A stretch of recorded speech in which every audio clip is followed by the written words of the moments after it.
دیکھ کر اپنے آقا کو دیکھ کر حضور کا دیدار کرو، تب میں خوشی محسوس کروں۔ ارے میں تو مر کے پہنچا ہوں یہاں اس دلربا کے واسطے۔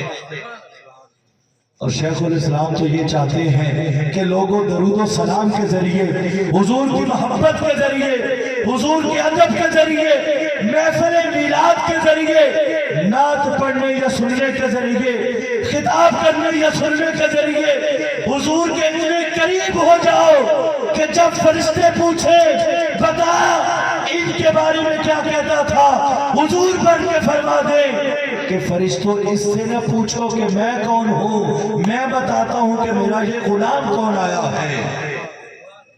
ارے جس کو حضور پہچان لیں یقیناً اس کی قبر جنت کا باغ بن جاتی ہے، یقیناً وہ جنت کی سیر کرتا ہے، یقیناً وہ اپنی قبر میں خوشحال بھی ہوگا۔ اس لیے حاضرین اور سامعین، اگر دنیا کی کامیابی چاہیے اس کے لیے بھی حضور کی محبت اور سیرت پر عمل ضروری ہے۔ قبر کی نجات چاہیے اس کے لیے بھی حضور کی محبت اور ان کی سیرت کے ساتھ تعلق لازمی ہے، اور اگر حشر کی کامیابی چاہیے تب بھی من حضور کی محبت سے بھرنا پڑے گا، تن حضور کی سیرت کے تابع کرنا پڑے گا۔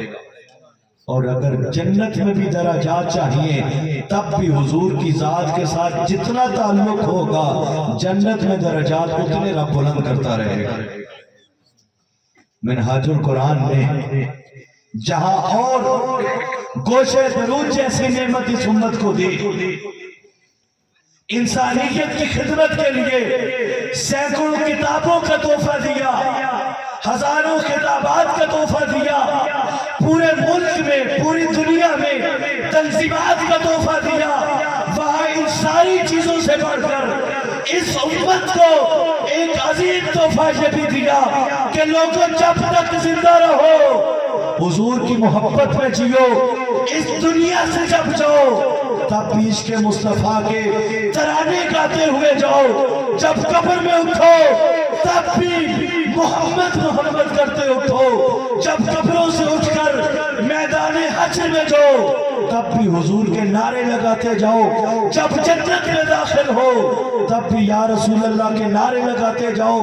لوگوں میں منہاج القرآن نے یہ ایسی نعمت دی کہ بندہ ہر لمحہ اٹھتے بیٹھتے چلتے پھرتے سوتے جاگتے کچھ بھی ہو اس کی زبان پر حضور کا درود و سلام جاری رہے۔ اگر منہاج القرآن کے ساتھ تعلق ہے یا شیخ الاسلام سے کچھ لینا چاہتے ہو تو ایک یہ عظیم نعمت لے لو کہ لوگوں عشق سرکار کی ایک شمع جلا لو دل میں، بعد مرنے کے لحد میں بھی اجالا ہوگا، بعد مرنے کے لحد میں بھی اجالا ہوگا۔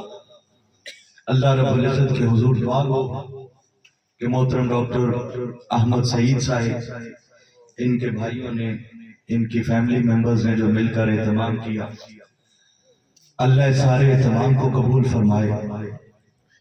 محترم علی رضا صاحب، محترم علامہ احمد وحید صاحب، دیگر علماء کرام بیٹھے ہیں، بچوں کے قاری صاحب استاد بیٹھے ہیں، اللہ ہم سب کا آنا قبول فرمائے۔ بالخصوص جو در پردہ ہماری مائیں بہنیں اور بیٹیاں بیٹھی ہیں، اللہ ان سب کا آنا قبول فرمائے، اور ہم سب کے آنے کو اللہ ایسا قبول فرمائے کہ اللہ ہمیں اپنے گھر کا بھی دیدار عطا کرے اور گنبد خضرا کا بھی دیدار عطا کرے۔ وما علینا الا البلاغ المبین۔